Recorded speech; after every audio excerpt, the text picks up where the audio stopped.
Lucet.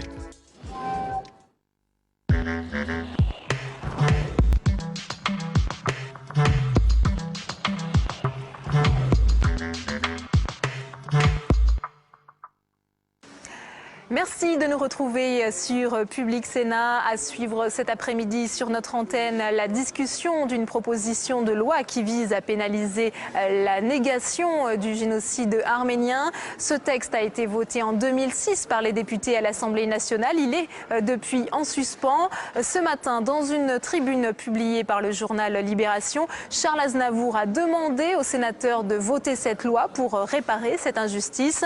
Le chanteur âgé de 87 ans, né à Paris d'une famille d'émigrés arméniens, est d'ailleurs présent dans l'hémicycle du Sénat pour suivre ces débats que je vous propose donc de suivre tout de suite. Très bel après-midi à tous.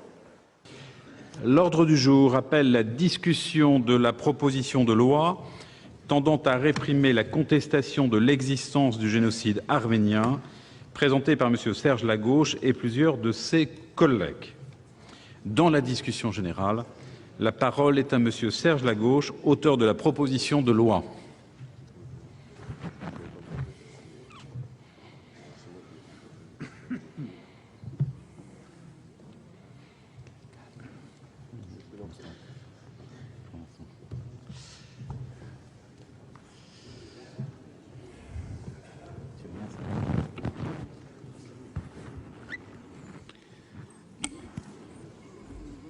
Monsieur le Président, Monsieur le Ministre, mes chers collègues, le 13 mai 1998, M. Didier Migaud et les membres du groupe socialiste déposaient à l'Assemblée nationale une proposition de loi relative à la reconnaissance du génocide arménien de 1915. Ainsi commençait le parcours législatif chaotique de ce qui deviendra la loi du 29 janvier 2001, par laquelle la France reconnaît publiquement le génocide arménien de 1915. Notre collègue député René Rouquet concluait alors son rapport rendu au nom de la Commission des Affaires étrangères en ces termes : en reconnaissant le génocide arménien, la France n'agit nullement contre la Turquie, pays avec lequel elle entretient une amitié traditionnelle fondée sur des liens très anciens. Bien au contraire, la France souhaite participer à l'établissement d'une paix durable entre Turcs et Arméniens, paix qui, selon elle, ne peut s'établir que sur des fondements solides et non sur l'occultation de l'histoire qui pèse lourdement sur toute démocratie. Parcours législatif chaotique, vous disais-je, adopté le 29 mai 1998 à l'unanimité par l'Assemblée nationale, malgré les réserves du gouvernement, la proposition de loi relative à la reconnaissance du génocide arménien fut ensuite transmise au Sénat, dont les conférences des présidents, appuyant cela par le gouvernement d'alors, disons-le, a longtemps refusé l'inscription à l'ordre du jour de la Haute Assemblée.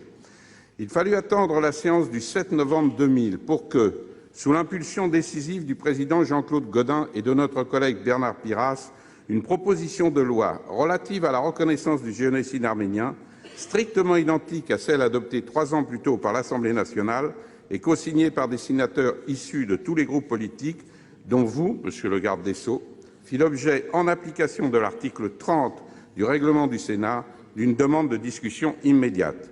C'est ainsi que ce 7 novembre 2000 fut adoptée, tard dans la nuit, la proposition de loi de messieurs Jacques Pelletier, Robert Brett, Jean-Claude Gaudin, Bernard Piras, Michel Mercier et Jacques Oudin, relative à la reconnaissance du génocide arménien de 1915.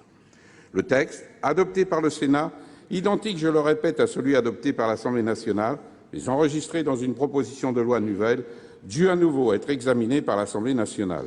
Le 18 janvier 2001, le groupe UDF ayant saisi l'opportunité d'une séance d'initiative parlementaire dont il disposait, nos collègues députés adoptaient une nouvelle fois à l'unanimité et définitivement la proposition de loi précédemment votée par le Sénat.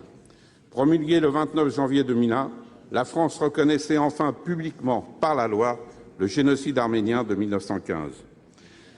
Mes chers collègues, je me suis attardé quelques instants sur ce parcours législatif difficile pour rappeler à la représentation nationale que, plus de 85 ans après le début des massacres des Arméniens ottomans, la reconnaissance législative par la France du génocide arménien fut jaussée d'obstacles et de pressions de toutes sortes, internes et externes. Déjà à l'époque, les parlementaires étaient accusés de jouer le rôle des historiens. Déjà à l'époque, la Turquie menaçait plus ou moins ouvertement la France de représailles économiques et diplomatiques. C'est grâce à un consensus émanant des parlementaires issus de tous les groupes politiques que nous avons ainsi pu honorer la mémoire du peuple arménien en lui rendant symboliquement la part de lui-même qui lui avait été arrachée de manière épouvantable en 1915. Bien que tardive, la reconnaissance par la France du génocide arménien ne fut pourtant pas un acte isolé. Cette reconnaissance s'est inscrite dans la logique des institutions internationales et européennes en rejoignant plusieurs États déjà engagés dans cette voie.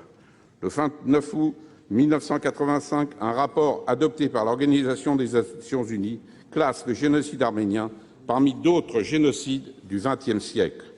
Le 18 juin 1987, le Parlement européen adopte une résolution sur une solution politique de la question arménienne qui affirme que les événements tragiques qui se sont déroulés en 1915-1917 contre les Arméniens établis sur le territoire de l'Empire ottoman constituent un génocide au sens de la Convention pour la prévention et la répression de crimes de génocide adoptée par l'Assemblée générale de l'ONU le 9 décembre 1948. Cette même résolution du Parlement européen reconnaît cependant que la Turquie actuelle ne saurait être tenue pour responsable du drame vécu par les Arméniens de l'Empire ottoman et souligne avec force que la reconnaissance de ces événements historiques en tant que génocide ne peut donner lieu à aucune revendication d'ordre politique, juridique ou matériel à l'adresse de la Turquie d'aujourd'hui. Le 24 avril 1998, par une déclaration écrite engageant 51 signataires, l'Assemblée parlementaire du Conseil de l'Europe reconnaît que le 24 avril 1915 a marqué le début de l'exécution du plan visant à l'extermination des Arméniens vivant dans l'Empire ottoman. Parmi les États ayant reconnu le génocide arménien comme une réalité historique, il faut citer l'Uruguay dès 1965, la Russie, la Bulgarie en 1995, le Liban, la Suisse et l'Argentine. Au sein de l'Union européenne, le génocide arménien a été officiellement reconnu par la Grèce le 25 avril 1996, la Belgique, l'Italie et la Suède, la Slovaquie et les Pays-Bas en 2004. Les parlements de l'Ontario, du Québec, de la Nouvelle-Galles du Sud ont également reconnu le génocide du peuple arménien. Non, mes chers collègues, la loi française du 29 janvier 2001 n'est pas une anomalie et partout dans le monde, des États libres et indépendants ont rendu hommage à la mémoire du peuple arménien en rendant aux victimes du génocide et à leurs descendants la dignité qui leur est due. La diffusion, le 21 avril dernier, sur la chaîne franco-allemande Arte, du remarquable documentaire Aguet, la catastrophe en arménien, est venue nous rappeler l'horreur des massacres subis par les populations arméniennes ottomanes. Arrachés à leur foyer, hommes, femmes, enfants furent déportés sur les routes de Syrie et de la steppe mésopotamienne. Torturés, affamés, mutilés, violés, près d'1,5 million Arméniens furent assassinés en exécution d'un plan élaboré par le gouvernement jeune turc. Depuis Constantinople jusqu'aux rives de l'Euphrate, les corps sans vie des Arméniens étaient abandonnés sans sépulture le long des routes. C'est cela, mes chers collègues, le génocide arménien de 1915. Une des plus grandes tragédies de l'histoire humaine, l'extermination planifiée d'une minorité par des procédés barbares employés au nom d'une idéologie nationaliste et raciste, le panturquisme. Malgré les innombrables preuves irréfutables fournies par les archives diplomatiques allemandes et américaines sur cette horreur que fut le génocide des Arméniens, la Turquie refuse depuis 96 ans d'ouvrir les yeux sur son passé, réclamant des preuves supplémentaires pour attester la véracité d'un génocide qui ne fait pourtant l'ombre d'aucun doute chez les historiens. Alors oui, je le regrette, mais les autorités turques se sont enfermées dans un négationnisme d'État. Les pressions exercées par la Turquie à chaque fois qu'un État a voulu reconnaître officiellement par la loi ou par un autre moyen le génocide arménien sont connues. Le Congrès américain dut renoncer en 2007 au vote d'une résolution reconnaissant le génocide arménien. M. Barack Obama, alors sénateur, était favorable au vote de ce texte, mais le gouvernement américain y renonça pour préserver son accès à ses bases militaires implantées en Turquie, d'où décollaient ses avions militaires en partance pour l'Irak et l'Afghanistan. La France elle-même, comme en 2001 et 2006, est à nouveau sujette à une forme de chantage ainsi qu'à des menaces à peine voilées de la part de la Turquie. Lorsque je me penche sur les études et recherches historiques, je m'aperçois qu'il n'y a pas eu de génocide. J'en appelle à tous les sénateurs et les mets en garde. Si ce sujet revenait sur le tapis, cela porterait atteinte à nos bonnes relations et provoquerait un dommage durable. Ce sont, mes chers collègues, les mots prononcés le 6 avril dernier par M. Egemen Bajis, ministre d'État et négociateur en chef de la Turquie pour l'adhésion à l'Union européenne, lors de son audition par la Commission des affaires européennes et la Commission des affaires étrangères du Sénat. Malgré cela, le peuple turc, tenu dans l'ignorance de l'histoire de son pays depuis des dizaines d'années, commence à s'éveiller. Le 19 janvier 2007, le journaliste turco-arménien Hrant Dink, qui n'avait cessé d'attirer l'attention sur le génocide arménien de 1915, est assassiné en pleine rue à Istanbul. L'auteur de ce crime, un jeune homme de 17 ans, justifie son acte en arguant que Hrant Dink avait offensé l'honneur du peuple turc. Il n'a jamais été condamné. Pourtant, depuis l'assassinat de ce journaliste, de plus en plus de citoyens turcs exigent qu'un débat public fasse enfin que toute la lumière soit faite sur le génocide. Il aura fallu que cette journaliste soit assassinée pour que le sujet devienne public et soit débattu comme il n'a jamais été auparavant. Après sa mort, 200 000 Turcs sont descendus dans la rue pour participer à une des plus grandes manifestations qu'ait connues le pays, par solidarité avec le journaliste et les Arméniens, pour que la vérité soit faite. En France et en Europe, les thèses négationnistes sont propagées, notamment par des groupuscules d'extrême droite. Nous avons tous en mémoire la manifestation à Lyon le 18 mars 2006 organisée contre le mémorial du génocide arménien en construction. Plus récemment, lors du dernier Salon du Livre de Paris, le stand du ministère de la Culture et du Tourisme turc a distribué gratuitement un ouvrage édité par ses soins et intitulé « Esquisse de 2000 ans d'histoire en Turquie ». Au fil des pages, le génocide des Arméniens est ouvertement nié et l'histoire totalement falsifiée. Sur Internet, bien entendu, les sites faisant la promotion des thèses négationnistes pullulent. Ainsi, le génocide des Arméniens est-il fréquemment remis en cause via des sites, blogs, forums, autres groupes sur les réseaux sociaux tels que Facebook. Si la loi de 2001 représente une victoire pour la mémoire des victimes, un important travail législatif reste à accomplir pour tirer toutes les conséquences de la loi portant reconnaissance du génocide arménien. Il convient notamment d'intégrer la négation de ce crime contre l'humanité que constitue le génocide arménien de 1915 dans notre droit pénal. En effet, le caractère déclaratif de la loi l'a prive de toute effectivité. En l'absence d'un complément de valeur normative, il reste symbolique et ne permet pas de lutter contre la négation du génocide arménien. La proposition de loi tendant à réprimer la contestation de l'existence du génocide arménien, que j'ai l'honneur de vous présenter et qui est cosignée par 30 de mes collègues socialistes, est strictement identique en ses 3 articles à celle adoptée de manière consensuelle par l'Assemblée nationale le 12 octobre 2006. Après 5 années de blocage de la part du gouvernement et de la conférence des présidents du Sénat, Mme Martine Aubry a souhaité que le groupe socialiste du Sénat se serve d'une de ses niches pour inscrire ce texte et relancer ainsi la navette parlementaire devant aboutir au vote définitif d'une loi pénalisant la contestation de l'existence du génocide arménien. Certains ont cru bon de communiquer à ce sujet en y voyant une manœuvre dilatoire. J'ai même lu hypocrite, pour faire passer des messages politiques à nos compatriotes d'origine arménienne. Mes chers collègues, le seul message que je veux faire passer à la communauté arménienne est le suivant. Assez avec le négationnisme. Tolérer le négationnisme, c'est assassiner une seconde fois les victimes, selon le mot d'Elie Wiesel. Je n'ai aucun autre message politique que celui-là, et sur un sujet aussi douloureux, il me semble que les petites polémiques politiciennes n'ont pas lieu d'être. La présente proposition de loi est donc justifiée par la nécessité de rendre applicable la loi de 2001 en la dotant d'un contenu normatif, comblant ainsi une lacune de notre législation. En effet, les instruments juridiques actuels ne permettent pas de sanctionner les propos niant l'existence du génocide arménien. Ni l'article 24 bis de la loi du 29 juillet 1881 sur la liberté de la presse, ni l'apologie de crimes contre l'humanité, dont la sanction est prévue par l'article 24 de cette même loi, ni l'action civile sur le fondement de l'article 1382 du Code civil ne revêtent le caractère exemplaire et préventif de la sanction pénale.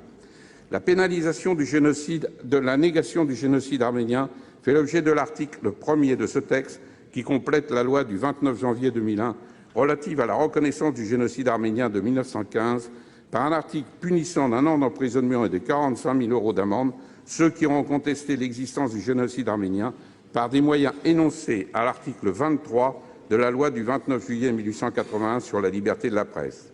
En l'état actuel de notre droit, 2 génocides sont reconnus par la loi française, la Shoah et le génocide arménien. Or, seule la négation de l'Holocauste est punie par la loi. Cette hiérarchisation malsaine des crimes contre l'humanité au regard de la réponse pénale à leur contestation n'est pas acceptable.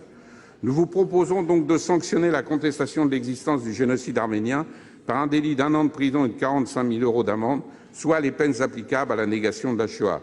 C'est l'objet de l'article 1er de ce texte. L'article 2 permettra aux associations de défense des intérêts moraux et de l'honneur des victimes du génocide arménien d'exercer les droits reconnus à la partie civile.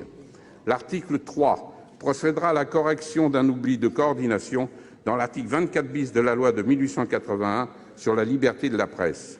Les objections soulevées par la commission des lois du Sénat contre ce texte ne sont pas nouvelles. Ce sont peu ou prou les mêmes que celles soulevées lors du vote consensuel, je le répète, de ce texte par nos collègues députés le 12 octobre 2006.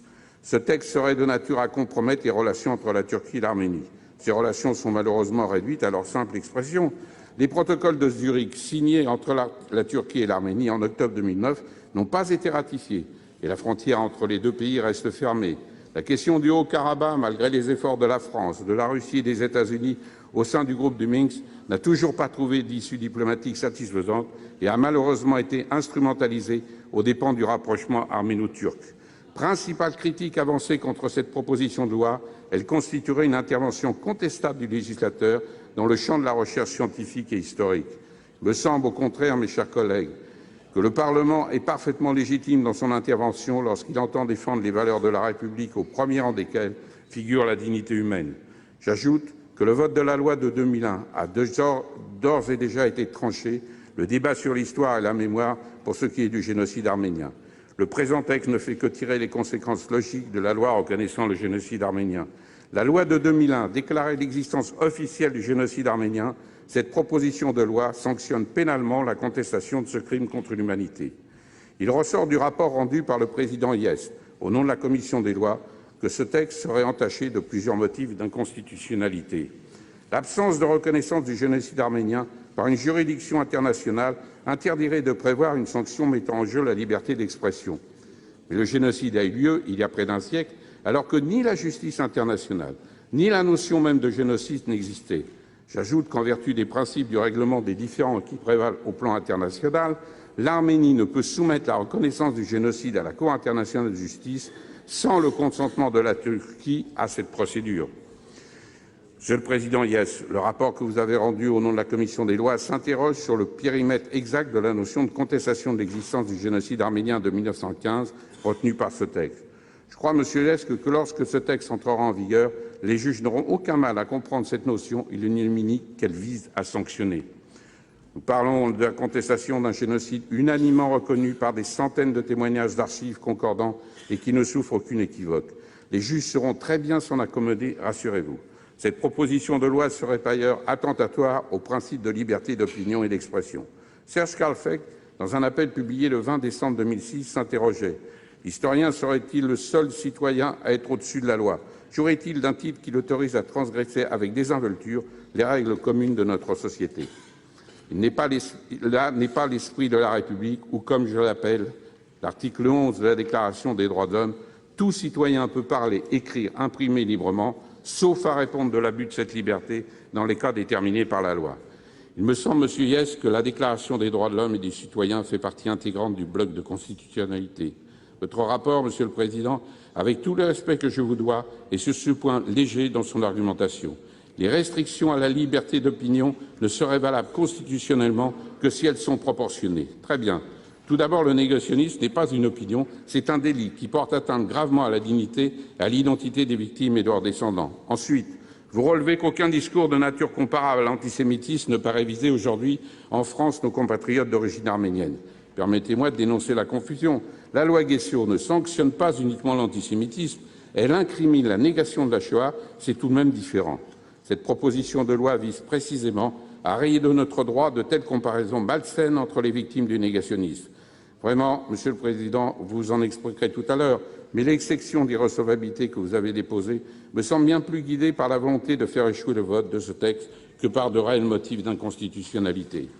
Mes chers collègues, le génocide est une forme extrême du crime contre l'humanité. Il est défini par les statuts de Rome, acte fondateur de la Cour pénale internationale, comme l'extermination physique, intentionnelle, systématique et programmée d'un groupe ethnique, national, religieux ou racial.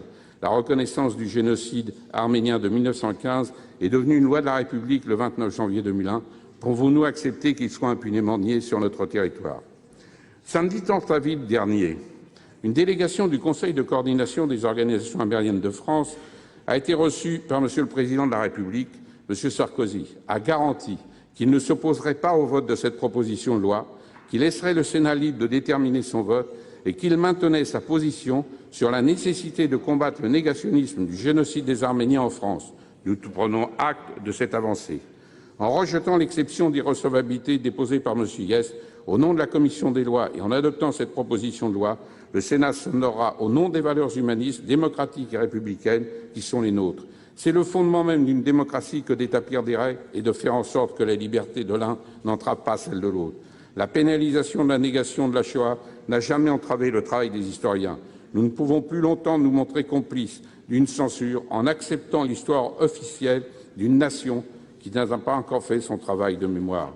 En aucune façon, il ne serait question de considérer l'actuelle Turquie comme responsable du génocide des Arméniens. Mais nous voulons dire aux autorités turques qu'un État aussi grand ne peut s'affaiblir en regardant en face son passé. Par ce geste fort, en votant cette proposition de loi, nous éliminerons sur notre territoire la concurrence malsaine entre les victimes du génocide, entretenues par leur inégalité au regard de la loi. Merci, cher collègue. La parole est à Monsieur Jean-Jacques Hyest, rapporteur de la Commission des lois.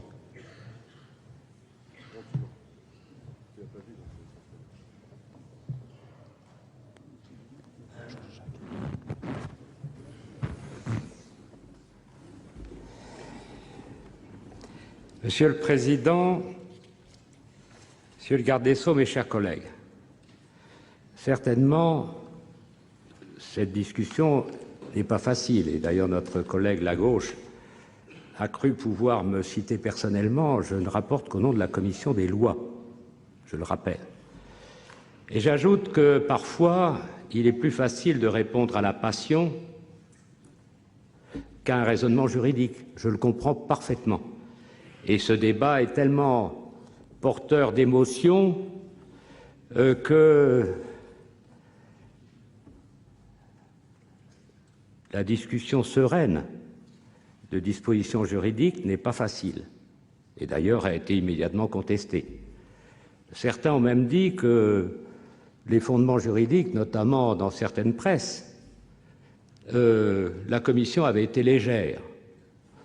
Je pourrais vous affirmer que, notamment tout ce qui concerne l'article 1382 du Code civil, ce que certains écotiers qui ne connaissent pas forcément le droit, mais après tout c'est leur droit, ne correspond pas à la réalité.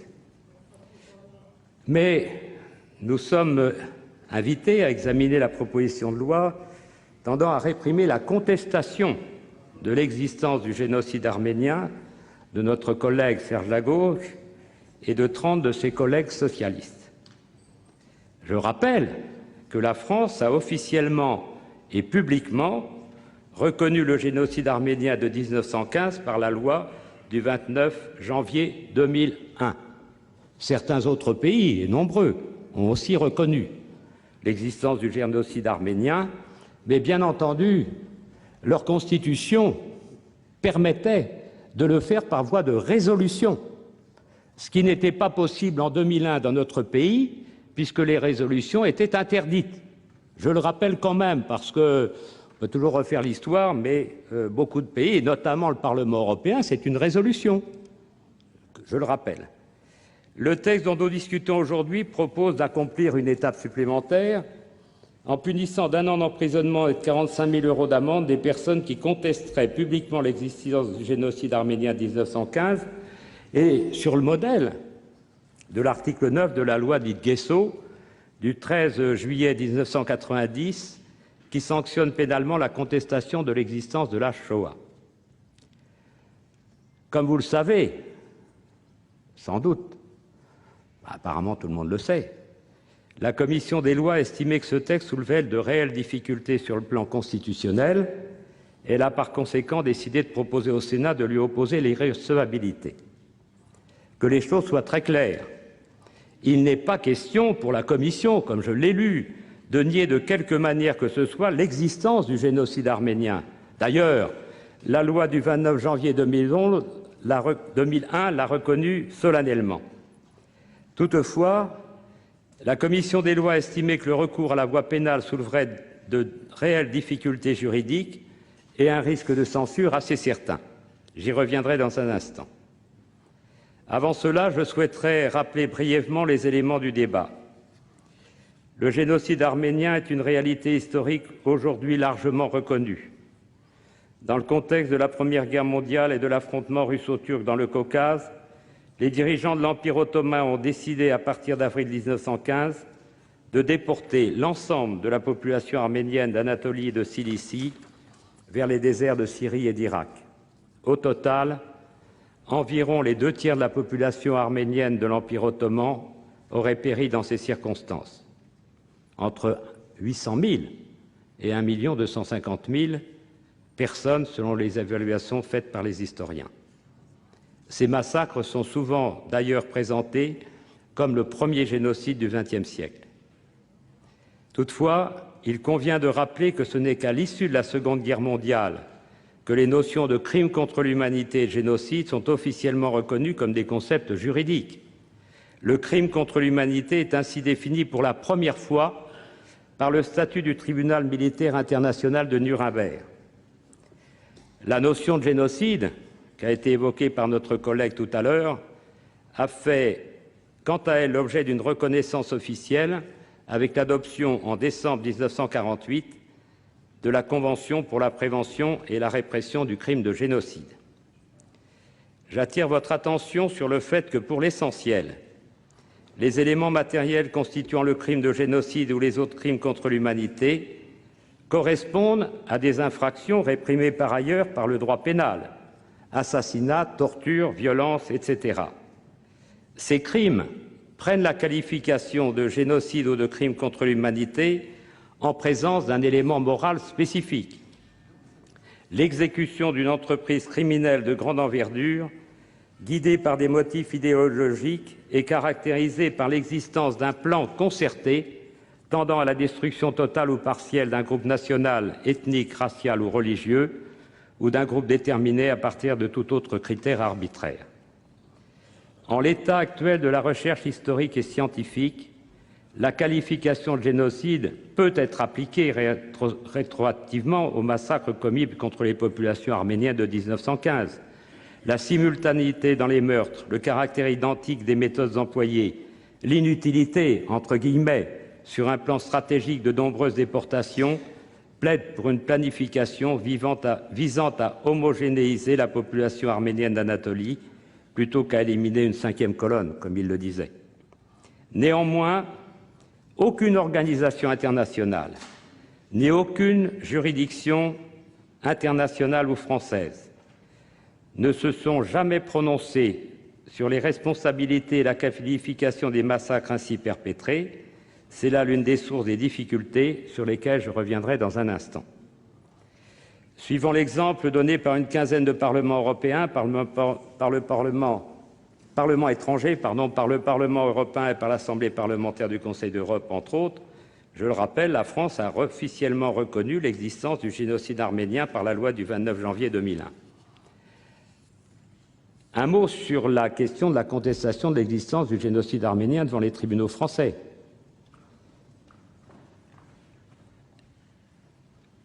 Comme je l'explique dans mon rapport, et je l'ai dit tout à l'heure, il y a eu des contestations dans la presse de certains qui croient connaître le droit mieux que moi. Je ne le connais pas beaucoup, mais un petit peu quand même. Seule la négation de la Shoah est susceptible de donner lieu à des poursuites pénales, sur le fondement de l'article 24 bis de la loi du 29 juillet 1881 sur la liberté de la presse introduite par la loi Guessot. De ce fait, la jurisprudence a considéré que les personnes contestant l'existence du génocide arménien pouvaient faire l'objet d'une action civile, sur le fondement de la responsabilité de droit commun édictée par l'article 1382 du Code civil. Et je maintiens cette possibilité, ainsi que l'a rappelé la Cour de cassation. Alors c'est vrai qu'il y a un arrêt du septembre 2005 qui reste résiduel, mais les abus à la liberté d'expression qui n'entrent pas dans le champ de la loi de 81 sur la liberté de la presse peuvent être réparés sur le fondement de l'article 1382 du Code civil. Et je vous rappelle à cet instant un arrêt de la première chambre civile du 30 octobre 2008. Les juridictions ont admis la recevabilité d'actions engagées devant juge civil contre un historien en 1995 ou plus récemment contre l'encyclopédie Quid. Je vous renvoie d'ailleurs à un arrêt de la Cour d'appel de Paris du 7 mars 2007. Des voies de recours existent donc bien à l'encontre des personnes qui contestent l'existence du génocide arménien. En revanche, dès lors que les propos tenus entrent dans le cadre de la loi du 29 juillet 1981 sur la liberté de la presse, seule cette dernière est applicable.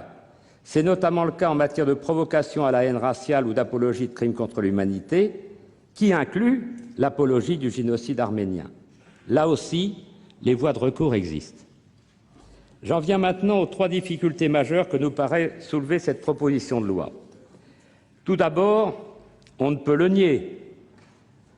L'examen de ce texte s'inscrit dans le cadre du débat actuel plus large sur la légitimité des lois mémorielles, notion utilisée pour désigner 7 lois adoptées au cours des 20 dernières années par lesquelles le législateur a, au nom du devoir de mémoire, porté une appréciation sur des périodes ou des acteurs de l'histoire. Nous avons eu la loi sur la reconnaissance de la traite de l'esclavage en tant que crime contre l'humanité, la loi de février 2005 portant reconnaissance de la nation en faveur des Français rapatriés, etc. Ces lois soulèvent une question de principe. Nous appartient-il à nous, législateurs, de qualifier juridiquement le passé et d'assortir ces qualifications de sanctions pénales? La commission des lois considère qu'il s'agit là d'un domaine dans lequel il importe d'être extrêmement prudent.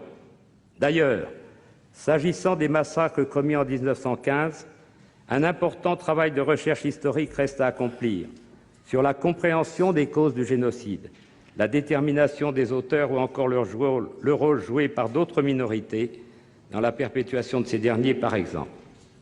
Or, la crainte de faire l'objet de poursuites pénales pourrait entraver le travail des historiens, qui travaillent pourtant de bonne foi sur ces sujets complexes. Avec la révision constitutionnelle, nous pouvons désormais prendre position sur des sujets importants par le biais de résolutions sans recourir à la loi qui a vocation à édicter des normes invocables devant les tribunaux. C'est tout à fait autre chose. En tout état de cause, la commission des lois partage pleinement les conclusions du rapport de M. Bernard Accoyer de 2008 sur les lois mémorielles, qui a préconisé de renoncer désormais à la loi pour porter une appréciation sur l'histoire ou la qualifier. Deuxièmement, il ne nous paraît pas non plus possible d'ignorer les répercussions que serait susceptible d'entraîner une adoption de cette proposition dans la société turque. Force en effet de constater que la question du génocide arménien est encore largement taboue en Turquie, même si un début d'évolution semble se manifester au sein de la société civile et du monde universitaire. À cet égard, comme l'ont affirmé plusieurs intellectuels turcs favorables à une évolution des autorités sur ce sujet, l'adoption de la présente proposition de loi ne pourrait que contrarier ce mouvement à rebours de l'objectif poursuivi. Celle-ci ne contribuerait pas non plus à encourager le timide réchauffement des relations entre la Turquie et l'Arménie, engagé depuis l'été 2008. Comme on l'a rappelé, les 2 États ont signé à Zurich 2 protocoles sur l'établissement de relations diplomatiques et le développement de relations bilatérales, en présence notamment du ministre français des Affaires étrangères et européennes. Sans doute, la mise en œuvre de ces protocoles est-elle lente et difficile, mais précisément l'adoption de la présente proposition de loi ne pourrait que nuire aux efforts réalisés par la France pour soutenir ce processus. Là aussi, soyons très clairs, la proposition de loi que nous examinons aujourd'hui ne doit pas être envisagée comme un débat pour ou contre la Turquie.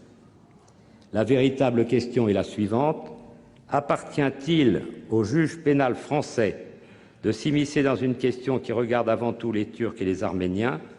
Non seulement nous ne le pensons pas, mais nous estimons en doute que la proposition de loi pose de réels problèmes constitutionnels.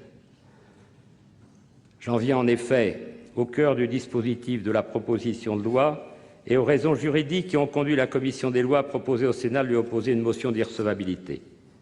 Cette proposition nous paraît en effet présenter un risque de contrariété à plusieurs principes constitutionnels.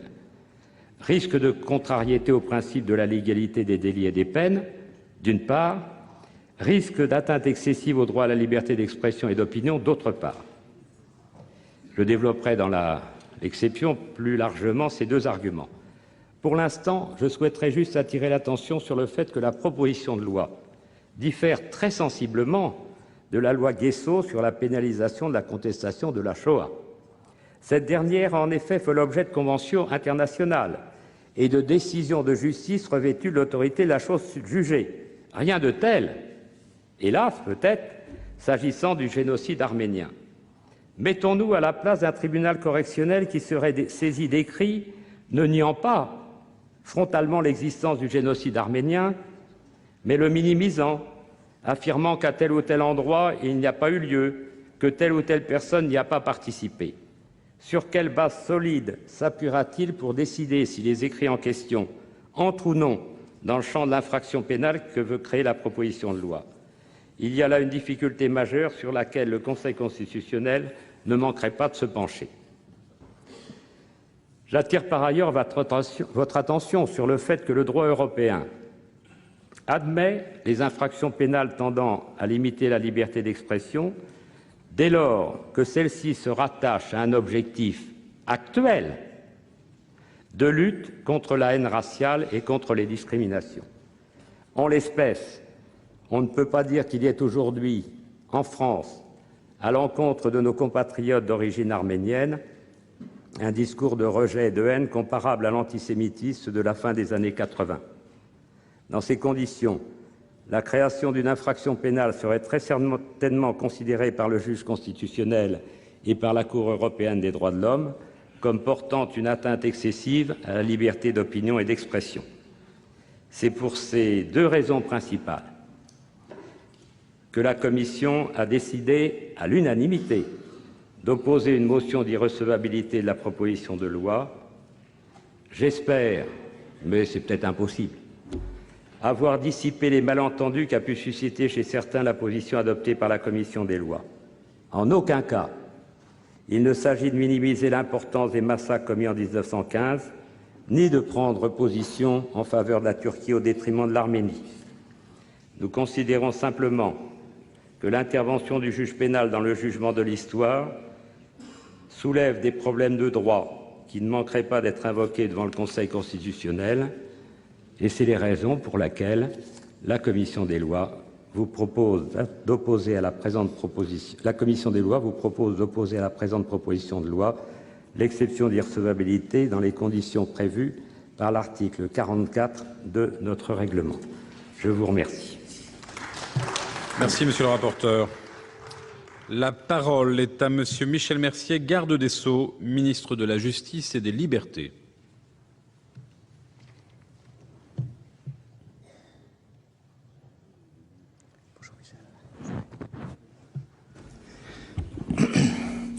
Monsieur le Président de la Commission des lois, le rapporteur de la proposition de loi, Mesdames et Messieurs les sénateurs, vous êtes donc appelés à vous prononcer sur la proposition de loi tendant à réprimer la contestation de l'existence du génocide arménien qui a été déposée sur le bureau du Sénat par Monsieur Serge Lagauche et 30 membres du groupe socialiste. Cette proposition vise à inscrire dans la loi du 29 janvier 2001 relatif à la reconnaissance du génocide arménien une nouvelle infraction pour contestation de l'existence de ce génocide. Le texte prévoit de punir des peines prévues à l'article 24 bis de la loi du 29 juillet 1881 sur la liberté de la presse ceux qui auront contesté l'existence du génocide arménien. Bien évidemment, on ne peut que comprendre les motivations profondes des auteurs de la proposition de loi et les attentes de la communauté arménienne. Les faits parlent d'eux-mêmes. Le peuple arménien vivant dans l'Empire ottoman a connu une période tragique, laquelle s'est traduite par la disparition des 2/3 de sa population, soit à peu près 1,5 million d'Arméniens exterminés, tandis que la majorité des survivants, à savoir 800 000 Arméniens, se sont exilés à travers le monde et notamment dans notre pays, en France. Je tiens à rappeler ici, Mesdames et Messieurs les sénateurs, que les communautés arméniennes de France se sont parfaitement intégrées à notre population. Beaucoup d'Arméniens sont des éléments moteurs de notre vie en commun, de notre vie sociale, sur le plan politique, sur le plan économique ou sur le plan de la culture, où se sont particulièrement illustrés. Et je veux saluer notamment M. Charles Aznavour, qui est présent aujourd'hui dans les tribunes du Sénat. Preuve suprême de cette intégration, je crois que cette preuve suprême a été donnée par l'engagement des Arméniens dans la résistance lors de l'occupation allemande, et notamment Missak Manouchian. Chacun de nous a en mémoire les vers du poème d'Aragon, l'affiche rouge célébrant le sacrifice de ce groupe. Le Parlement français a reconnu publiquement, par la loi du 29 janvier 2001, l'existence de ce génocide. Comme on a bien voulu le rappeler, j'étais d'ailleurs à cette époque l'un des 6 sénateurs co-signataires de la proposition de loi qui a alors été adoptée. Par ce texte, la France a accompli un acte solennel, fort, consciente de l'importance du souvenir et de l'importance d'honorer la mémoire des Arméniens. Le génocide arménien est dans la mémoire et dans le cœur du peuple français. Notre droit réprime la contestation des crimes contre l'humanité commis pendant la Seconde Guerre mondiale, qui ont été judiciairement constatés par une juridiction française ou internationale, donc à la suite d'un débat judiciaire contradictoire respectueux des droits de la défense. L'article 24 bis de la loi du 29 juillet 1881, qui est issu en fait de la loi Guessot du 13 juillet 1990, même si on date de 1881, c'est en fait un texte de 1990 dont il s'agit, sanctionne la négation de la Shoah, n'est pas applicable à la contestation du génocide arménien. Il est indéniable que toute plainte de cette nature, déposée sur le fondement de la loi Guessot, ne pourrait prospérer. En revanche, et je tiens à le souligner dès à présent, d'autres qualifications pénales sont susceptibles de fonder la poursuite de tels propos. J'y reviendrai tout à l'heure. Le négationnisme relève le plus souvent d'une logique de provocation publique à la discrimination, à la haine ou à la violence raciale, nationale ou religieuse, et de tels agissements sont systématiquement poursuivis par le ministère public. La question qui est posée est donc de savoir si l'adoption de ce texte apportera une meilleure protection de la communauté arménienne, et de ce point de vue, la réponse est loin d'être évidente. En tant que ministre de la Justice et des Libertés, il est de ma responsabilité de vous dire que ce texte répressif pose un certain nombre de problèmes de conformité par rapport aux normes juridiques supérieures, internes et internationales. Et je crois qu'il faut que tous ensemble, nous réfléchissions et ne pas nous mettre en situation d'offrir une victoire aux négationnistes qui pourraient peut-être obtenir la censure du texte grâce à une question prioritaire de constitutionnalité ou un recours mettant en cause sa conventionnalité. La proposition de loi qui vous est soumise pose des questions par rapport à 2 grands principes, ceux que le président Hyest a d'ailleurs cités. Tout d'abord, le principe de l'égalité des délits et des peines consacré par l'article 8 de la Déclaration des droits de l'homme et du citoyen.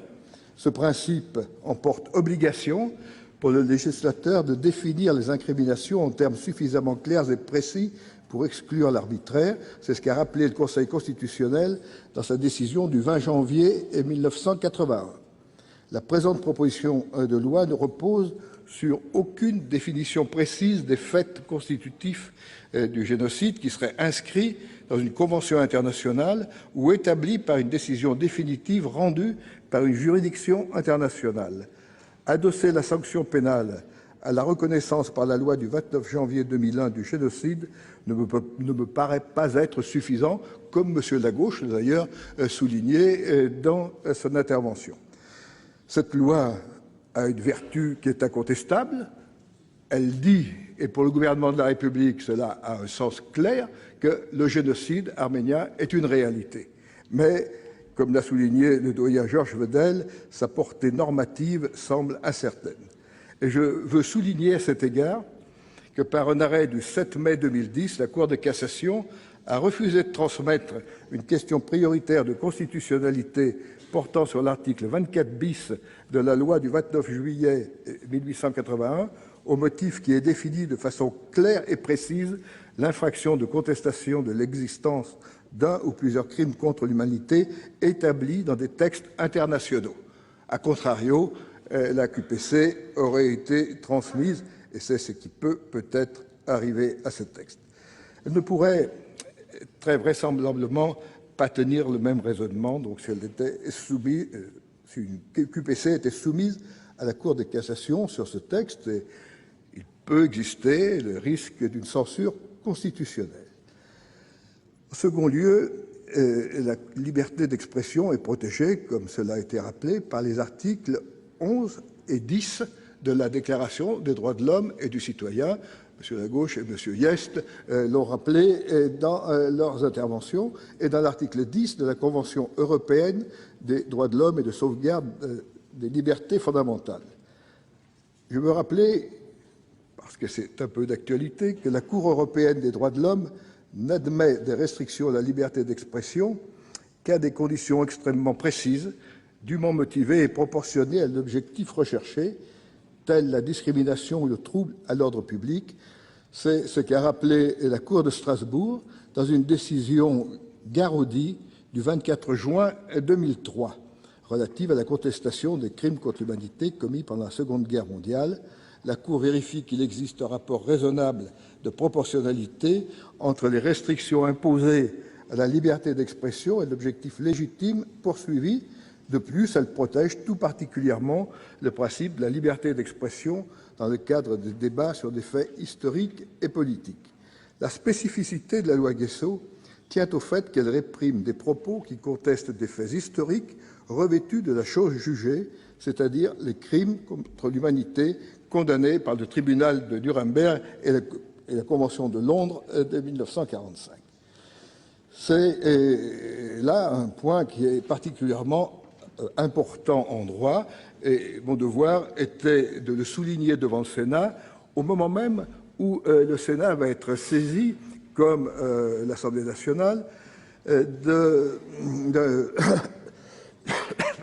d'un texte de transposition d'une décision cadre du Conseil de l'Union européenne du 28 novembre 2008 sur la lutte contre certaines formes et manifestations de racisme et de xénophobie au moyen du droit pénal, qui déclare que, conformément à l'article 1er, paragraphe 4, que la France ne rendra punissable, que la Convention, ne rendra punissable la négation ou la banalisation grossière des crimes visés au paragraphe 1 que si ces crimes ont été établis par une décision définitive rendue par une juridiction internationale.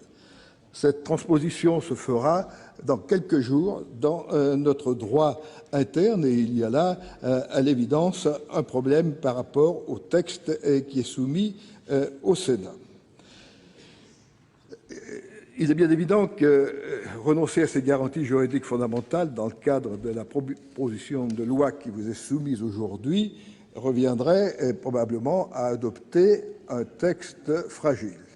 En revanche, et quel que soit le sort du texte sur lequel le Sénat débat aujourd'hui, l'Assemblée nationale demain, le gouvernement de la République ne restera pas inerte.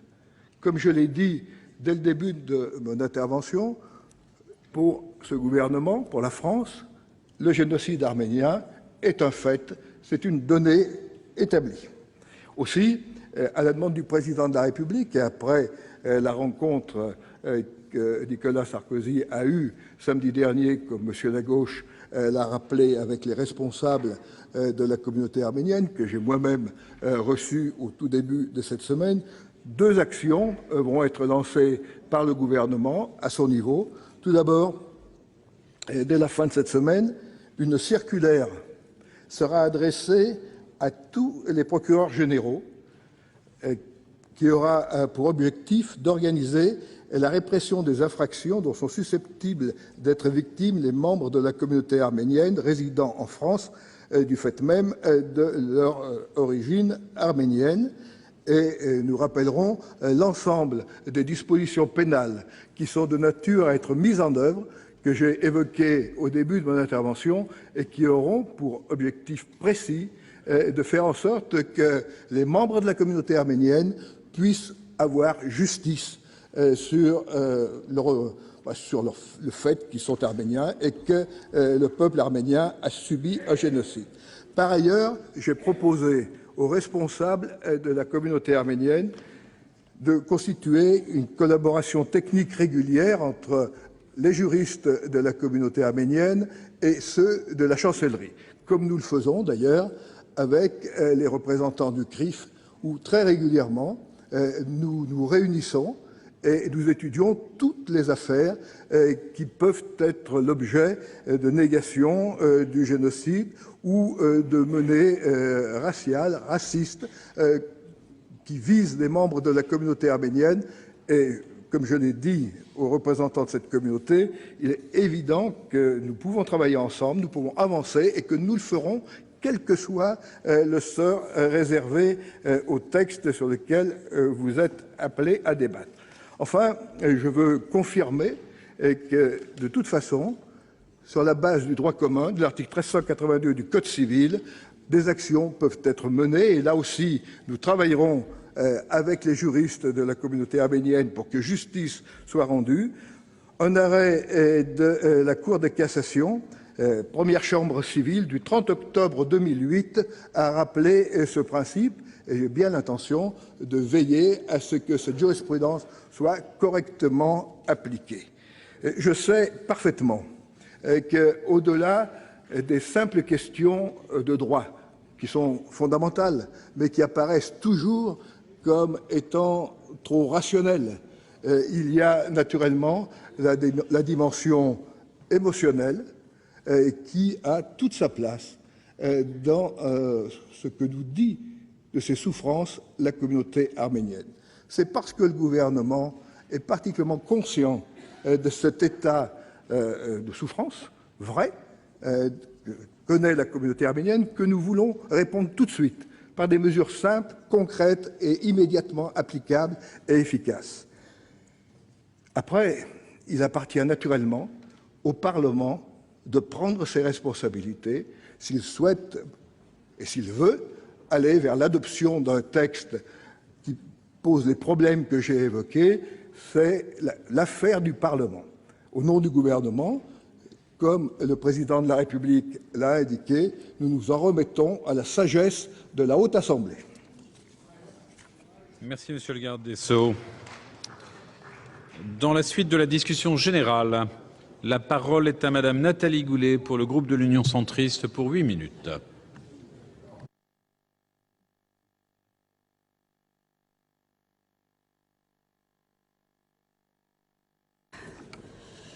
Monsieur le Président, Monsieur le Ministre, Monsieur l'Ambassadeur, mes chers collègues, sujet délicat, quelques jours à peine après le 24 avril, date anniversaire du génocide arménien de 1915, reconnu par la loi française et devenue loi de la République, on l'a dit et répété, elle est à ce titre indiscutable et respectée par tous. Ce texte visant le génocide, comme d'autres, je pense aux dispositions relatives au retrait de la nationalité française, retirées grâce au travail des sénateurs centristes, renvoie à notre propre histoire. Comme j'ai eu l'occasion de le dire à cette tribune, la quasi-totalité de ma famille a été exterminée dans les camps de concentration et la notion de génocide est hélas ancrée dans ma mémoire, dans celle de mes enfants, la mémoire collective en somme. Je fais partie d'un peuple qui, lui aussi, dort sans sépulture, qui a choisi de mourir sans abdiquer sa foi et n'a jamais baissé la tête sous l'injure. Je peux comprendre les blessures. Je ne savais pas que Monsieur l'Ambassadeur serait dans les tribunes. Je l'avais cité spontanément. Je peux comprendre... Oui, Monsieur Michel. Je peux comprendre les blessures, le sentiment d'injustice et l'incompréhension des victimes d'un génocide et de leurs descendants, même 90 ans après les faits. La France a accueilli des milliers de réfugiés arméniens qui ont, comme l'illustrent les héros de l'affiche rouge et Misak Manoukian, monsieur le garde des Sceaux l'a rappelé, ont payé cher le droit d'être français. Ce débat peut néanmoins être l'occasion, si les uns et les autres font preuve d'un peu de bonne volonté, de mettre un terme à une polémique, et puisque nous en avons l'occasion, et puisque nous sommes entre nous, Parlons un peu du Caucase, région attachante et si prompte à s'enflammer. Les Azerbaïdjanais sont totalement étrangers au génocide arménien de 1915. Et je voudrais rappeler ici quelques éléments historiques qui pourront nous servir dans la suite de nos débats. La Première Guerre mondiale éclate à cause et sur la base de traités diplomatiques. La Triple Entente, la République française, l'Empire britannique et l'Empire russe, et les empires centraux, l'Empire allemand, l'Empire austro-hongrois, puis en 1914 avec l'Empire ottoman sous quasi-protectorat allemand. La Russie avait déjà battu l'Empire ottoman lors d'une offensive en 1877. L'armée impériale russe avait intégré dans ses effectifs, à côté des troupes arméniennes et russes, des contingents arméniens originaires d'Anatolie centrale et ottomane. Les uns et les autres participent donc directement aux opérations du front oriental. Il est donc historiquement prouvé que les Azerbaïdjanais sont totalement étrangers au génocide arménien.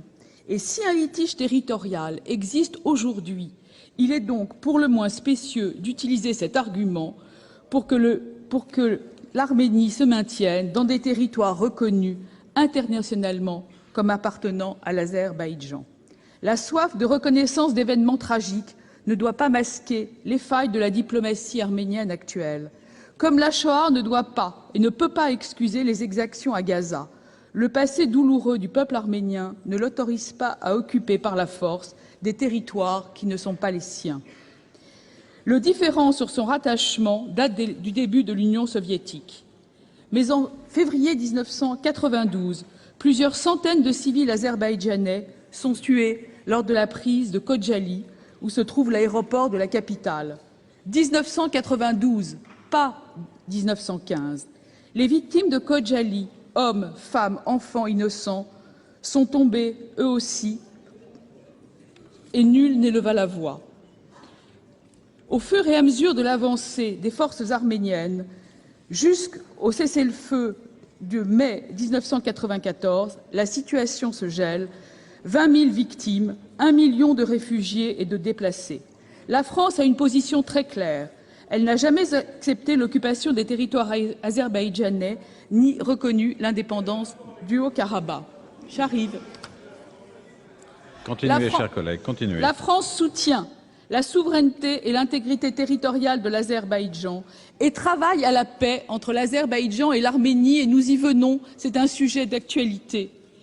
Et si nous avons reconnu le génocide arménien, il faut essayer, par la même occasion et à chaque occasion que le débat au Sénat peut nous offrir, de faire avancer la cause de la paix au nom des victimes et pour les enfants du Caucase auxquels je m'adresse aujourd'hui, et pour qu'ils puissent continuer leur enfance, que des adultes s'acharnent à leur voler. Quoi qu'il en soit, l'ensemble du groupe centriste auquel j'appartiens votera l'exception d'irrecevabilité présentée par la commission des lois, et nous espérons que l'ensemble des conflits, et notamment dans le Caucase, qui est un endroit souvent oublié, pourra se trouver réglé et apaisé par une visite du président de la République qu'il avait annoncée et qu'il n'a pas encore tenue. Je vous remercie. Merci, chers collègues. La parole est à Monsieur Jean-Noël Guérini pour le groupe socialiste pour 4 minutes.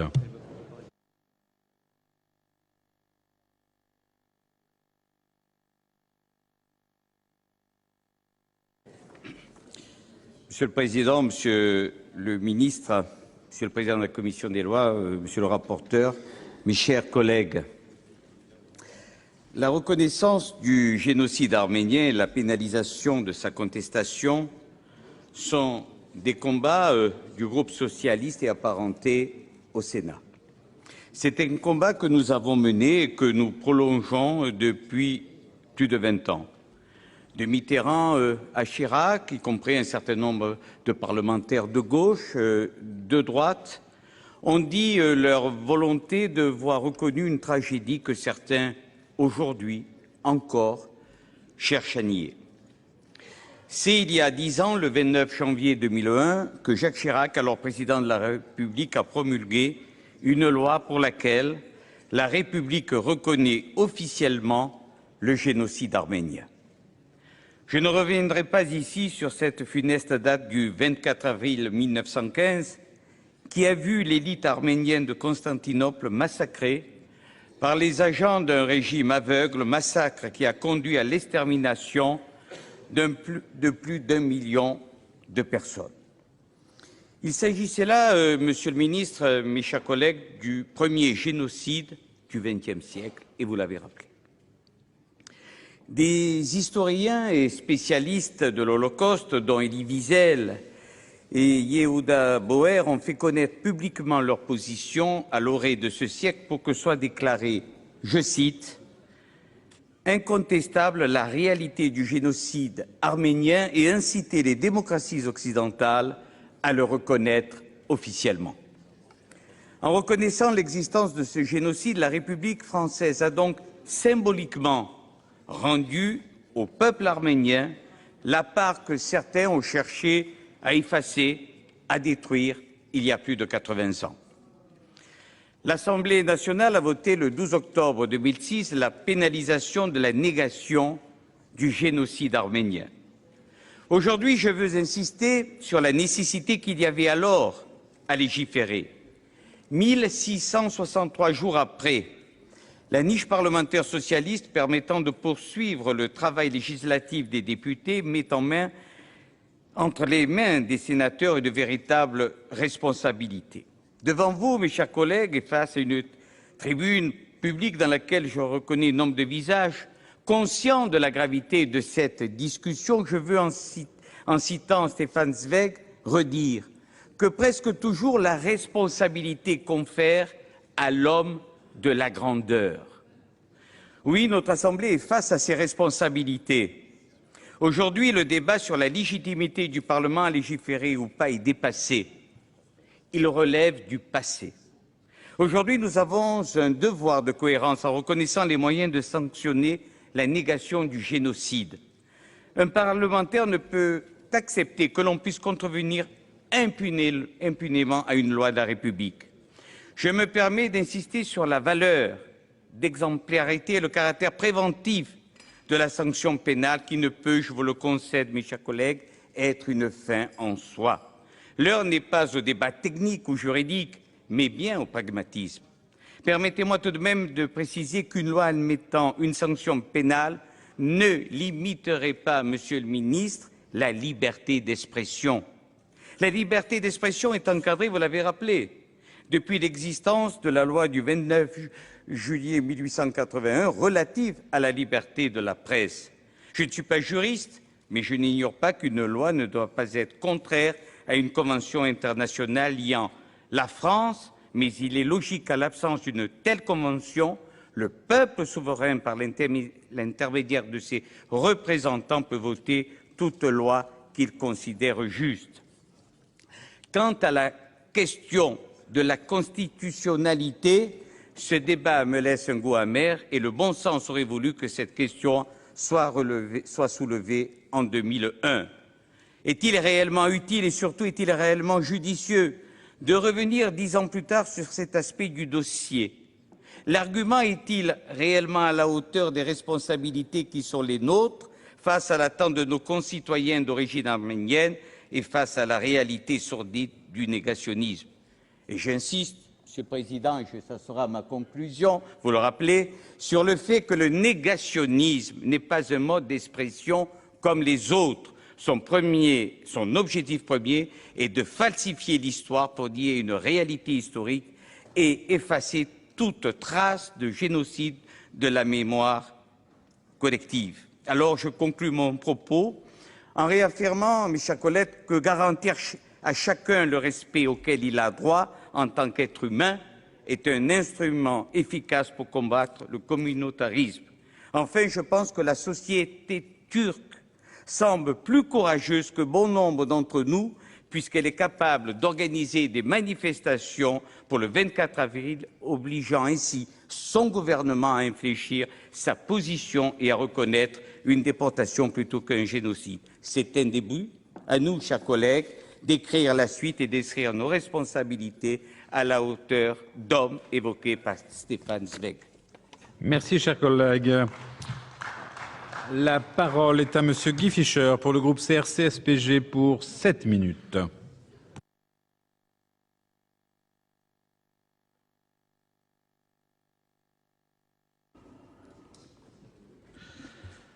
Monsieur le Président, Monsieur le garde des Sceaux, mes chers collègues, il y a maintenant 10 ans, notre Assemblée reconnaissait enfin officiellement le génocide subi par le peuple arménien de 1915 à 1918. Je me souviens avec émotion de ces instants. Ce fut le 7 novembre 2000 que notre Assemblée, réunie, fait historique autour d'une proposition de loi signée par l'ensemble de ses familles politiques, mit un terme aux tourments de nos frères arméniens, victimes d'un pesant déni de 85 années. Le parallèle a quelque chose de presque surréaliste. 96 ans après, nous sommes appelés à nous prononcer aujourd'hui sur la proposition de loi de notre collègue socialiste Serge Lagauche et de 30 de ses collègues visant à pénaliser la négation du génocide arménien. Auteur moi-même, avec Hélène Luc, Robert Brett, avec la très grande majorité du groupe communiste, républicain, citoyen et des sénateurs du parti de gauche, de plusieurs propositions de loi sur la reconnaissance du génocide comme sur la pénalisation de son négationnisme, j'ai toujours affirmé que le Parlement était demeuré au milieu du gué depuis la loi du 29 janvier 2001 reconnaissant officiellement le génocide du peuple arménien. Et je voudrais rappeler que la contribution des parlementaires communistes et apparentés a été constante. Je peux le dire sans me montrer présomptueux. En effet, dès 1965, notre regretté collègue Guy Duquelonnet déposait une proposition de loi à l'Assemblée nationale. Je pourrais ensuite citer mes collègues anciens sénateurs, Hélène Luc, Robert Brett, sans oublier nos amis socialistes Jean-Paul Brett et Gilbert Chabroux. Bien sûr, cette loi que nous avons votée avec enthousiasme a une portée symbolique, évidente et considérable.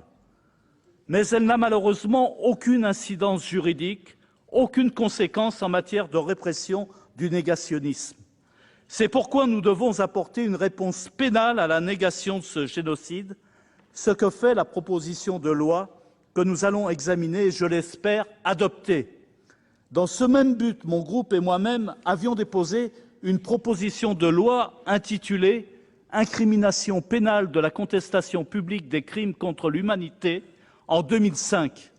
Elle avait précisément pour but de renforcer notre législation concernant la sanction de la contestation des génocides, en visant non seulement le génocide arménien de 1915, mais également les crimes contre l'humanité commis tout au long du XXe siècle, et y compris ceux qui pourraient malheureusement advenir. Nous pensions en effet, nous pensons toujours, qu'une position consensuelle sur un texte de portée générale avait de meilleures chances d'aboutir. Pourquoi un tel choix?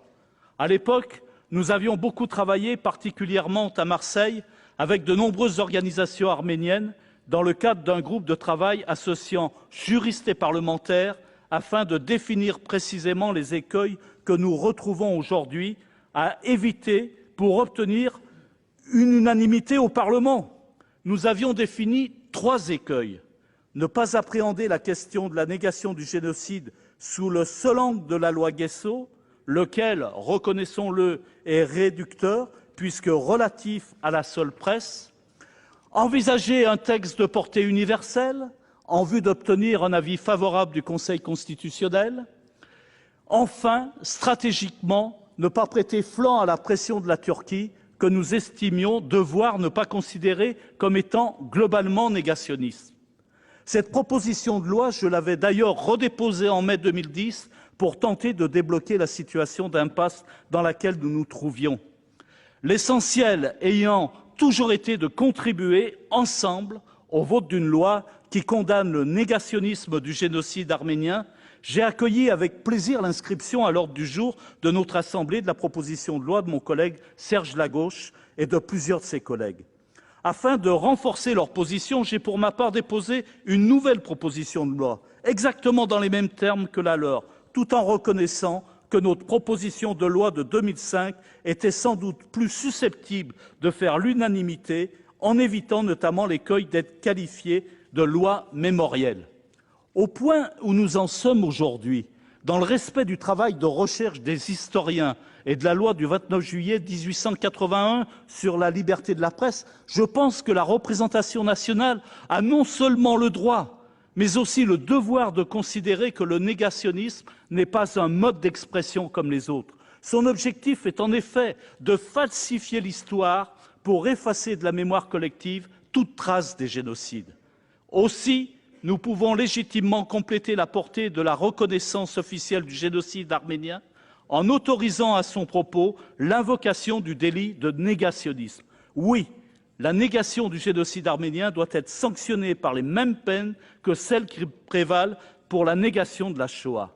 La reconnaissance du génocide arménien et la condamnation pénale de sa contestation composent une même entité qu'il nous appartient de réunir enfin.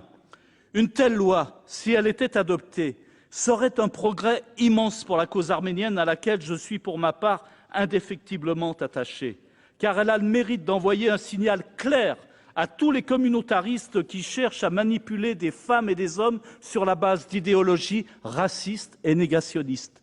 En ce sens aussi, elle constitue un progrès non seulement pour la cause arménienne, mais plus largement pour l'humanité tout entière. De surcroît, la proposition de loi que nous examinons ne cherche ni à imposer une histoire d'État, ni à stigmatiser la Turquie.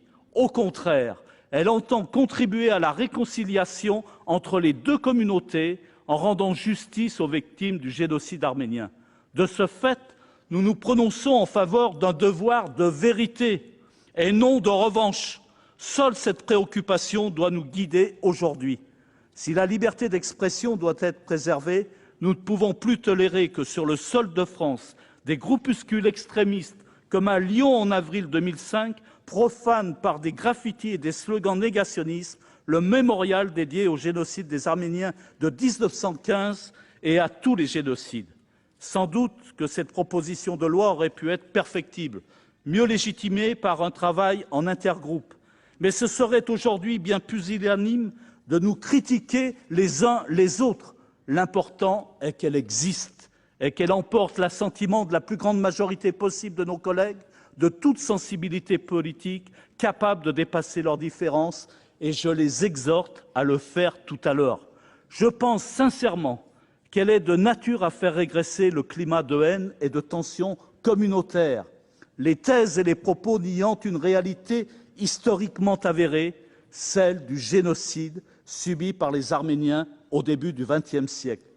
Je voterai donc, et mon groupe votera en conscience cette proposition de loi, et j'espère modestement avoir aidé à convaincre certains de nos collègues auxquels nous devons nous garder de reprocher leurs doutes. Je vous remercie. Merci, cher collègue. La parole est à Monsieur Jocelyn Deurant pour le groupe UMP pour 8 minutes.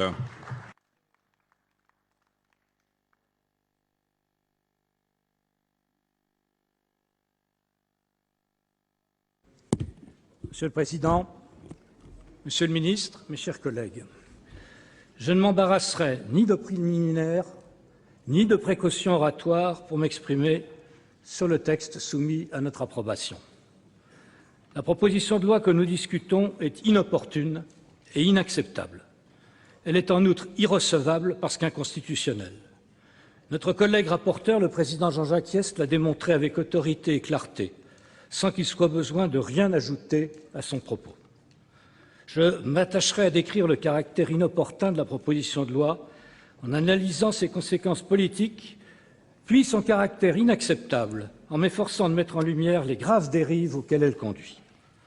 La proposition de loi ne peut que contribuer à détériorer davantage, s'il en était besoin, les relations entre la France et la Turquie, sans aider en rien la réconciliation nécessaire entre la Turquie et l'Arménie. Et je fais appel sur ce point aux témoignages de tous ceux de nos collègues qui se sont rendus en Turquie récemment. On l'a dit, et je le redis, les autorités arméniennes n'ont jamais demandé aux pays membres de l'ONU, de l'Union européenne, de voter pareil texte. Et il nous semble qu'ils sont les premiers intéressés à l'existence de bons rapports avec leurs voisins turcs. Mais au moment où l'onde de choc provoquée en Turquie par le lâche assassinat d'un journaliste d'origine arménienne estimé de tous, Hrant Dink, commence à susciter dans les consciences turques la nécessité d'admettre pour le dénoncer le génocide arménien, cette proposition de loi est particulièrement malvenue.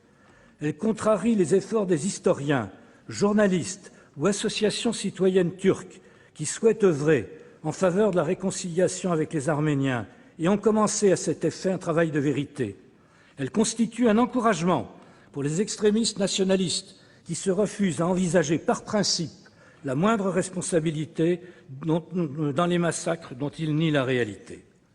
Si la France veut jouer un rôle utile pour conduire la Turquie à accepter son passé, elle ne doit pas contribuer à envenimer les débats, mais au contraire faciliter les rapprochements entre hommes de bonne volonté en Arménie et en Turquie.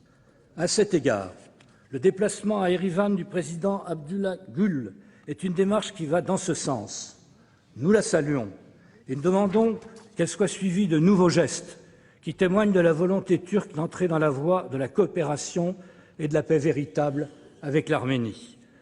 Le signe qu'un dégel s'amorce est le fait notable que de nombreux citoyens turcs qui avaient jusqu'à présent caché leurs origines arméniennes n'hésitent plus désormais à les dévoiler et à les revendiquer. Cela n'eût pas été possible il y a seulement 5 ans. C'est aussi le signe que quelque chose a changé en Turquie. Nous devons l'accompagner. Ce qui me rend, à mes yeux, cette proposition de loi inacceptable, ce sont les graves dérives auxquelles elle risque de conduire. Punir de 45 000 € d'amende et d'1 an d'emprisonnement quiconque aura contesté le génocide arménien et ouvrir à toute association se proposant de défendre les intérêts moraux des victimes du génocide arménien la possibilité de se porter partie civile en cas d'infraction supposée à la loi mène à tous les abus. Nous en avons eu un exemple à propos de l'affaire Pétré-Grenouillot. Qualifié par ses pairs d'historien dont le travail irréprochable n'a jamais rien fait qui contredisent les devoirs de l'historien et du citoyen, M. Olivier Pétré-Grenouillot a été traduit devant les tribunaux par un collectif de Guyanais, d'Antillais et de Réunionnais pour avoir refusé de qualifier l'esclavage de génocide parce qu'il estimait en conscience qu'en l'occurrence le terme ne s'appliquait pas à cette catégorie de crimes contre l'humanité. Il avait également fait ressortir dans son ouvrage qu'un certain nombre de potentats ou de chefs de tribus africaines avaient contribué à fournir des esclaves aux négriers. Et c'est cela qui a été aussi attaqué.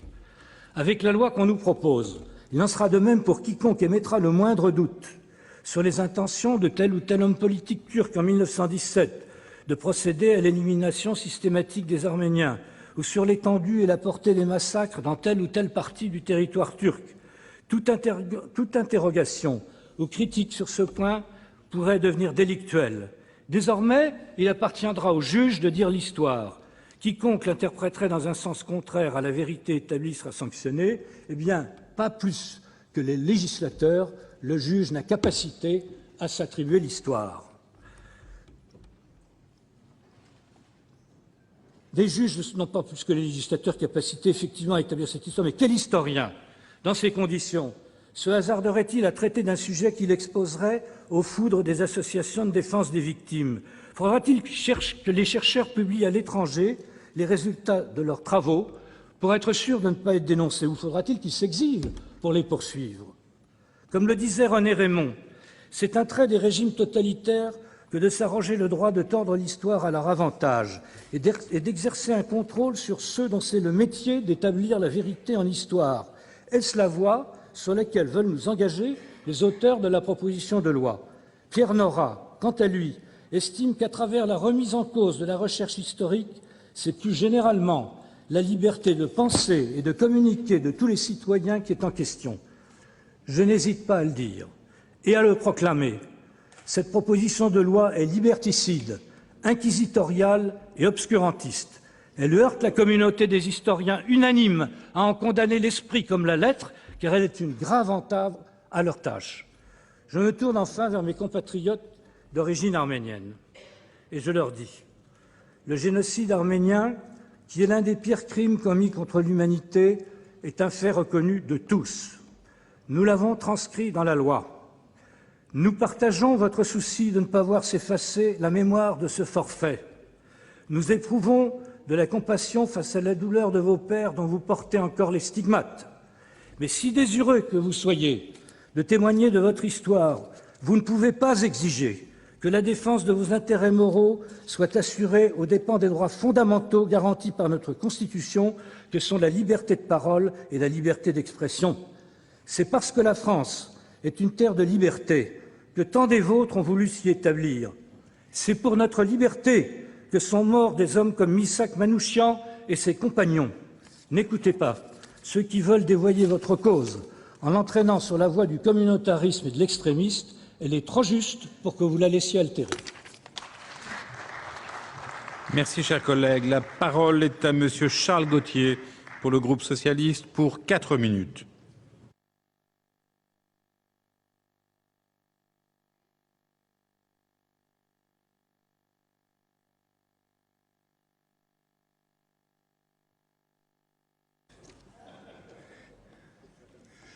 Monsieur le Président, Monsieur le Ministre, mes chers collègues, nous nous flattons tous que la France soit encore reconnue dans beaucoup de pays comme patrie des droits de l'homme. Cependant, l'attitude de notre pays dans certains événements internationaux récents écorne cette réputation. La France n'est déjà plus la référence spontanée dans la conscience universelle. Mes chers collègues, qu'adviendra-t-il si, ici et maintenant, nous convenions de nous ériger en censeurs de l'histoire, de tous les événements du monde dans l'espace et le temps? Cette arrogance serait tout à fait dommageable au rôle que nous voulons jouer. Qui sommes-nous pour blâmer un peuple pour les agissements de leurs arrière-grands-parents? Nous ne sommes ni professeurs de vertu, ni conscience du monde, ni comité d'historiens. Nous sommes juste des législateurs français, établissant les codes de vie communs pour aujourd'hui et pour demain, applicables sur notre territoire. Les historiens nous le demandent d'ailleurs et s'opposent fortement aux lois mémorielles qui deviennent, je le constate, une tendance du Parlement. Dans le cas du génocide arménien, si celui-ci n'est pas contesté, il reste encore cependant beaucoup de recherches à effectuer pour les historiens. Il est donc important de ne pas interférer dans leurs travaux. Nous devons légiférer pour le bien de tous et non en réponse de l'une ou l'autre des communautés pour de vagues raisons électoralistes. Loin de moi l'idée de contester l'atrocité des crimes commis au début du siècle dernier. Ils ont été commis à des milliers de kilomètres de notre pays et n'ont en rien impliqué les ressortissants français. Regardons plutôt vers l'avenir et non vers le passé. Nous devons légiférer dans l'intérêt commun et prendre en compte les liens diplomatiques de notre pays dans le monde et la recherche de la paix. J'aimerais, mes chers collègues, souligner que des voies de recours existent déjà dans le droit français actuel pour punir les personnes contestant tout génocide. Ce texte d'aujourd'hui me paraît donc au minimum inutile. Mais je suis persuadé aussi que ce texte est carrément dangereux. En effet, il flatte et même exacerbe le nationalisme. Il entrave toute tentative de dialogue entre les peuples turcs et arméniens. Les liens entre la France et la Turquie seront à reconstruire entièrement, à un moment où elles sont déjà très détériorées. Quant aux bribes de dialogue entamée entre Turcs et Arméniens, il n'en restera rien. Enfin, ne peut-on pas craindre que les relations entre les Français d'origine turque et arménienne se dégradent de la même manière? Quel est l'intérêt de la France à opposer l'une contre l'autre deux communautés vivant sur son territoire? Mes chers collègues, de nombreux autres ressortissants français ont eu aussi à subir de grandes douleurs relevant de crimes contre l'humanité. Ils n'ont pas tous la chance de constituer une communauté assez nombreuse pour faire entendre leurs douleurs. Partant de ce constat, il me semble que nous introduirions une distorsion de traitement entre nos concitoyens. L'universalisme est une valeur trop précieuse pour être bafouée de la sorte. La France, qui a inventé la laïcité, cette neutralité de l'État vis-à-vis des opinions religieuses, doit faire de même lorsqu'il s'agit de l'histoire et de sa lecture. C'est pour toutes ces raisons que je m'opposerai à ce texte. Quant à l'irrecevabilité, je vous en laisse juge. Cette proposition de loi a toutefois un mérite, celui de poser le débat. Espérons que demain, il soit définitivement clos. Je vous remercie. Merci, chers collègues. Nous quittons l'hémicycle du Sénat. Merci à vous d'avoir suivi cette séance. Si vous souhaitez la revoir, notre site internet publicsénat.fr. À suivre l'émission politique de la rédaction de Public Sénat, preuve par 3 avec aujourd'hui comme invité Hervé Morin. Très belle soirée à tous.